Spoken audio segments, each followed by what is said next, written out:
তো গাইছ, আজি অলপ ট্ৰাই কৰোঁ কচু শাকৰ পিটিকা। পেকিঙৰ ওপৰততো ভালে দেখা গৈছিলে, এতিয়া খোলাৰ পিছত চালোঁ কিছুমান পাত হালধীয়া হৈ মৰহি গৈছে। ভাবিলোঁ এবাৰ পুৰি নহয়, এবাৰ অলপ ডিফাৰেণ্টকৈ খাম, বইল কৰি পিটিকা বনাই খাম। তো কচু শাকবোৰ এটা এটাকৈ বাছি টুকুৰা টুকুৰ কৰি ছিঙি কেৰাহীত বইল কৰিবলৈ দিছোঁ আৰু কচু শাকৰ লগত 7টামান জলকীয়া বইল কৰিবলৈ দি দিছোঁ। তাৰপিছত মনত পৰিল যে কচু শাকৰ পিটিকা যদি বনাই আছোঁ, তেতিয়াহ'লে ইয়াত যদি নহৰু নিদিওঁ, তেতিয়াহ'লেতো কচু শাকৰ কোনো মূল্যই নাথাকিব দেখোন। তো এটামান নহৰু বাকলি এৰাই লৈ একেলগত কচু শাকৰ লগতে বইল কৰিবলৈ দি দিলোঁ। এতিয়া কচু শাক বনাই আছোঁ যদি আকৌ ৰিক্স কোনে ল'ব, যদি গলত ধৰে, সেইকাৰণে নেমু চেপি দিলোঁ। আপোনালোকে যেতিয়া কচু শাক ট্ৰাই কৰিব, তেতিয়া আপোনালোকৰ নেমু চেপি দিবলৈ একেবাৰে নাপাহৰিব, নহ'লে আকৌ চাব গল খোজাই থাকিব। অলপ টাইম বইল হ'ব দি ভাবিলোঁ বিলাতী কেইটামান চাওঁ। অলপ সময় ৰিলচাই আহি আকৌ কচু শাককেইটা লৰাই দিলোঁ, চালোঁ ভালদৰে বইল হ'ল নে নাই।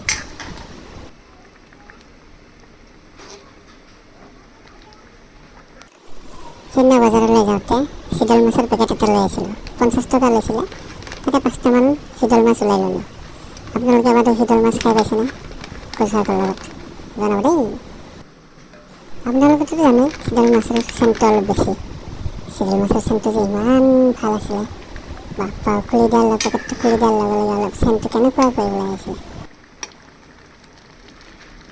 কচু শাক বইল হৈ গ'ল, এতিয়া লাহে লাহেকৈ ইয়াক ওলাই কিনে এক্সট্ৰা বাচনত থওঁ, চাওঁ কেনেদৰে কি কৰিব পাৰি। ভালকৈ ভালদৰে পকিছেনে নাই চাই লওঁ। জীৱনত প্ৰথমবাৰ কচু শাক বনাই আছোঁ, চাওঁ কি হয়, কেনেকুৱা লাগে খাই চাওঁ। হয়নে নহয় বন্ধুসকল? জীৱনত সকলো এবাৰ ট্ৰাই কৰি চাব লাগে, নে কি কয়? চুমা চুমা চুমা চুমা মিঠা মন। কচু শাকৰ পৰা পানী চেপি লৈ এনেদৰে অলপ সজাই ল'লোঁ, কাঁহীতে অলপ সজাই লৈ চাওকচোন কিমান ধুনীয়া দেখা পাইছে নে, হয়নে নহয় বাৰু? কচু শাকৰ লগতে নহৰু আৰু কেঁচা জলকীয়া যে দিছিলে একেলগত বইল কৰিব, সেইকেইটা অতি সুন্দৰকৈ বইল হৈ গৈছে। এতিয়া তাৱাখন গৰম হোৱাৰ পিছত তেল ঢালি দিলোঁ। তেল ঢলাৰ পিছত ইয়াতে পিঁয়াজ দিলোঁ, বইল কৰা কেঁচা জলকীয়াখিনি আকৌ দি দিলোঁ ভাজিবলৈ। নহৰুকেইটাও দি দিলোঁ কৰিবলৈ। এতিয়া অলপ লৰাই দিলোঁ, অলপ টাইম লৰাই লৰাই চাওঁ। এতিয়া চিতল মাছকেইটা এটা এটাকৈ ভাজিবলৈ দি দিলোঁ। ইমান ধুনীয়া চেণ্ট ওলাইছে চিতল মাছকেইটাৰ। ৱাও, আপোনালোকে ভাল পায়নে বাৰু চিতল মাছ খাই জনাব। গণেশগুৰিত তোমাক দেখোঁ চানমাৰি, তোমাক দেখোঁ। মাছকেইটা দি এনেকৈ অলপমান লৰাই থাকিলোঁ। মাছকেইটা বৰ কোমল আছিলে, অলপতে গলি যাবলৈ ধৰিছিলে। এতিয়া কচু শাককেইটা দি কিনে আকৌ এনেকৈ কৰাচেৰে লৰাই থাকিলোঁ। আপোনালোকে এনেকৈ লৰাই থাকিব। মোৰ মানে বিশ্বাস হোৱা নাছিলে, তো আকৌ নেমু চেপি দিলোঁ। এইবাৰ অলপ বেছিকৈ দিলোঁ। এইবাৰতো এটা গোটা নেমু চেপি দি দিলোঁ ডাইৰেক্ট। কোনেনো দেখিলে হয়নে নহয় বাৰু কওকচোন।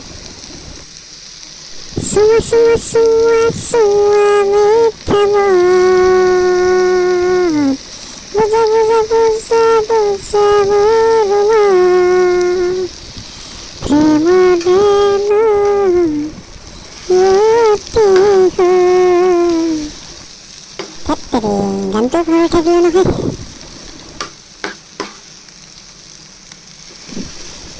মাছকেইটা ভালদৰে গলি হোৱা নাছিলে, তো কৰাচেৰে অলপ এনেকৈ খুন্দিয়াই দিলোঁ। চাওকচোন ইমান ধুনীয়া দেখা হৈছে। মালিগাঁৱতো তোমাক দেখোঁ, য'তে ত'তে তোমাক দেখোঁ। তাৰপিছত প্ৰয়োজন সাপেক্ষে নিমখ দি দিলোঁ।